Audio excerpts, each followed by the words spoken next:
हे everyone, welcome back to my cooking series. तर मी तुम्हाला क्रिस्पी आणि परफेक्ट डोसा कसा बनवायचा हे तुम्हाला मी या व्हिडिओमध्ये सांगणार आहे।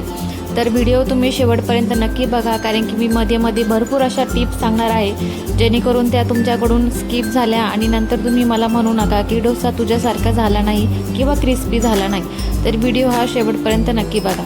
तुम्ही स्क्रीनवर बघू शकता मी कशा प्रकारे डोसा बनवलेला आहे हे तुम्ही स्क्रीनवर बघू शकतात।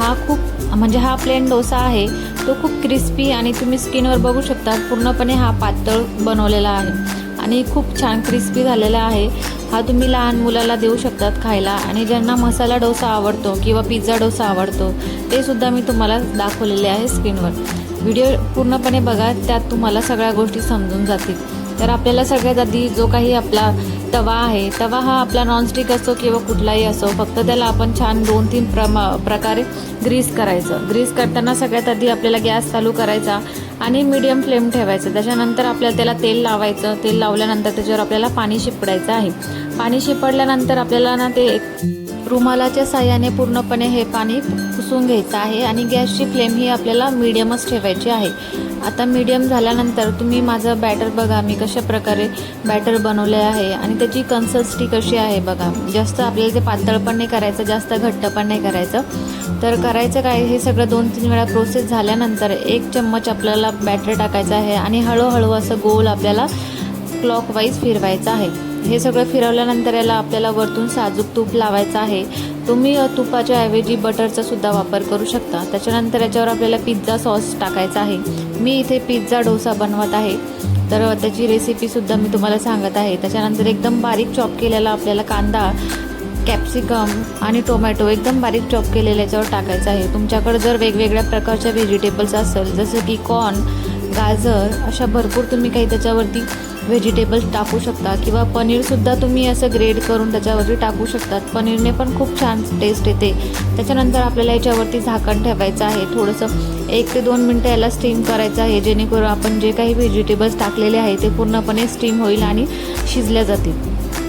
त्याच्यानंतर आपल्याला हे शिजल्यानंतर ना ही प्लेट वरतून काढून घ्यायची आहे।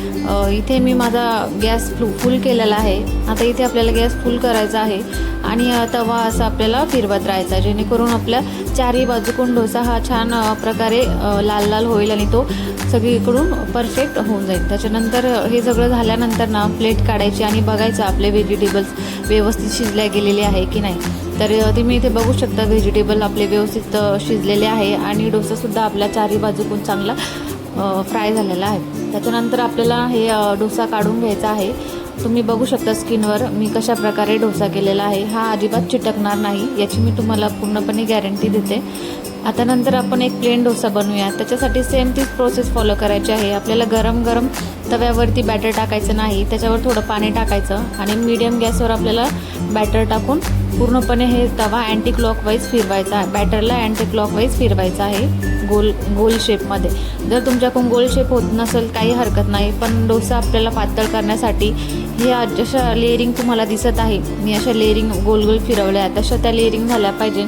जर त्या लेअरिंग परफेक्ट तुम्हाला अशा दिसल्या तर समजून जायचं तुमचा डोसा हा क्रिस्पी आणि परफेक्टच होणार आहे। तर इथे मी तवा असा 3-4 बाजूने फिरवत आहे, जेणेकरून जिथे तो लाल लाल झालेला आहे तिथून थोडंसं बाजू करायचं, जिथे नाही झालेलं आहे तिथे थोडं फ्लेमवरती तवा ठेवायचा। आणि आपण जेव्हा पातळ डोसा करतो तेव्हा काढायला थोडासा हार्ड जातो, कारण की तो खूप पातळ असतो। तर आपण हा हळूहळू काढायचा आहे उलथणीच्या साह्याने।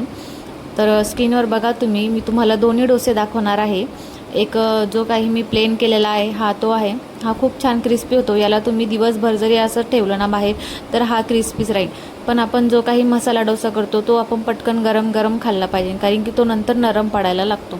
तर तुम्ही पण बनवा असा डोसाची रेसिपी आणि मला कमेंटमध्ये सांगा की तुमचे डोसे कसे झाले आहे। आणि बॅटरची रेसिपी जर कोणाला पाहिजे असेल तर प्लीज मला कमेंट करा। मी नेक्स्ट रेसिपी डोसाची बॅटर तुम्हाला नक्की दाखवेल। तोपर्यंत थँक्यू, बाय, स्टे ट्यून।